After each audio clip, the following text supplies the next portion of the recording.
માતાજી ખેડૂત મિત્રો, સવારના સૌને રામ રામ ને વંદન. આજે આપણે ખેડૂતની સમસ્યાથી છે. અમારા જ ગામના એવા સારા ખેડૂત સાદુલભાઈ ધુડાભાઈ પટેલ, એમને મહિન્દ્રા કંપનીનું ટોરસ બટાકું વાવ્યું. જ્યાં પહેલાં કંપનીએ કોઈ જાતનો ઉઘાડ નહોતો પાડ્યો કે આ લેવામાં આવશે, આ લેવામાં નહીં આવે. અને અત્યારે જે પોઝિશન ખેડૂતની છે ને સાહેબ, ખરેખર બહુ જ નબળી કરી નાખી છે કંપનીએ. જે મંદીનો માહોલ ચાલી રહ્યો છે ને એમાં ખેડૂતને મારવાના ધંધા કરી નાખ્યા છે કંપનીવાળે. આ બટાકું ખેતરમાં કેટલું પડ્યું છે, જો હવે એમાંથી સારું બટાકું વેણે છે.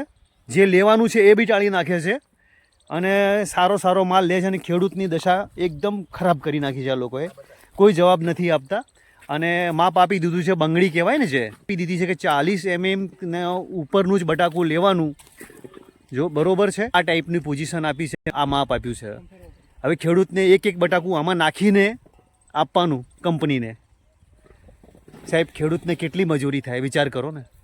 હે કેટલી મજૂરી થાય. અને લઈ લેતા હોય તો સારું છે, પણ એમાં જો માલ કેટલો ટાળી નાખે છે. અને ખેડૂતે કંપનીને પૂછીને ખેતી કરી છે. કંપની કે સાહેબ શું ખાતર નાખવાનું, શું દવા નાખવાની, શું કરવાનું, બરોબર છે.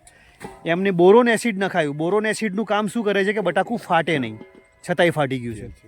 આ કેલ્શિયમ બોરોનનું કામ શું છે કે કોઈ બી જાતનું બટાકું ફાટે નહીં. એમાં આ જો કેલ્શિયમ બોરોનનું કામ એ છે કે બટાકું ફાટવા ના દેના. જો એનાથી તોય ફાટી ગયું છે. તો સાહેબ સીડમાંય પ્રોબ્લેમ હશે ને. કંપનીને થોડી જવાબદારી લેવી પડે સાહેબ, કારણ કે ખેડૂત મરી જાય. એમને તો ત્યાં બેઠા બસ એસી ઓફિસમાં ખેતી કરે છે. એસી ઓફિસમાં ખેતી ના થાય સાહેબ, ખેતી ખેતરમાં થાય છે. આ જો રાત દિવસ ઉજાગરા કરે ને ખેડૂત, ત્યારે એનો માલ પાકે છે. ને જ્યારે માલ પાકે ને ત્યારે ખેડૂત ઉમ્મીદ કરીને બેઠો હોય છે કે ભાઈ શું થશે, અમારા 2 પૈસા આવશે તો. અને કંપની એનું જો બિયારણ આપ્યું હતું ને એમાં 50% પૈસા પહેલાં લઈ લીધા હતા અને 50% બાકી રાખ્યા હતા. એટલે એને જે બાકી છે ને એટલો જ માલ લઈ જશે, તો ખેડૂતને શું વધશે. અને આપણે ખેડૂત અહીંયા હાજર છે અને ખરેખર એ ખેડૂતને એની રાતની ઊંઘ ઉડી ગઈ છે કે ભાઈ શું થયું છે. સાદુલભાઈ ધુડાભાઈથી જ આપણે ડાયરેક્ટ વાત કરીએ. સાદુલભાઈ, તમારી પોઝિશન પણ મને થોડી બતાવો કે શું કંપનીએ શું કર્યું છે. કંપની મારા જોડેથી બટાકા મને એને આપ્યા, એટલે લગભગ ગણો મેં 60 કટા એક લીધા હતા 80 કટા. 80 કટા જે લીધા એ ભાગ પડ્યા હતા. તેથી કંપની આલ્યું, એટલે મારે તો ખેડ મજૂરી બીજું બધું જ ગયું. અને ફેરથી બિયારણ આલ્યું એટલે એ પણ બી માલ ફૂલ્યો નથી. અને આ માલની અંદર કંપની મને માલ ફૂલવા માટેની દવા કેલ્શિયમ, નાઇટ્રોજન ને બોરોન ને એ આપ્યું હતું. એટલે મેં નાખ્યું એટલે માલ બહુ ફૂલી ગયો. માલ બહુ ફૂલ્યો તો માલની અંદર ચીરા પડી ગયા. બરોબર, તમે દેખી શકો છો બટાકો આ ફૂલ્યું છે તો આવા ચીરા પડે છે. તો આવું કંપની બટાકા લેવાનો ના પાડે છે. તો આવું કંપની લેવાના બટાકા ના પાડે છે તો એ કે તમે તમારે ગમે તે રીતે વેચી મારો, કહો તો ગાયન ખવડાવી દો, આવું બધું કહે છે. તો મારે 50% માલ નીકળી જાય છે. આની અંદર આ ખેતરની અંદરથી મેં 60 કટા વાયા તો 600 કટા મારે ભરાય. 600 કટાની અંદરથી મારે 300 કટા નીકળી જાય છે. 300 કટા કંપની લઈ જાય છે. એનું પૂરું કરે છે. હા, મારે ખાતરના, બિયારણના અને એ બી વળતા નથી. એના પૈસા વળે એટલો માલ લઈ જાય છે. અને બિયારણ મારે હવે ટોપો ખાય દાડો આવ્યો છે. અને બિયારણનો શું ભાવ હતું? બિયારણ 1600 રૂપિયા. 1600 રૂપિયા, વિચાર કરો. વેન્ડરો મારફત લીધું. વેન્ડરોને પણ આ લોકોને કંપની આપે છે એટલે વેન્ડરો બિયારણે 50 રૂપિયા કમિશન લે છે. જેથી ઉત્પાદન થાય કટે 20-25 રૂપિયા કમિશન કંપની જોડેથી લે છે. વેન્ડરો ખેડૂતના નથી થતા, કંપનીના થઈ જાય છે. વેન્ડરોની કદાચ કમાણી થતી છે તો 2-5 લાખ રૂપિયા, 5 લાખ સારું થઈને વેન્ડરો કંપનીના થઈ જાય છે. અને ખેડૂતને મારી નાખવાના ધંધા કર્યા છે. બરોબર, એટલે આવા ધંધા કર્યા. ખેડૂતોને કુણી ગોળ સોટાડી અને બિયારણ આપ્યું અને પાછળથી હાથ વેન્ડરો અને કંપની બંને હાથ અધર કરી દે છે.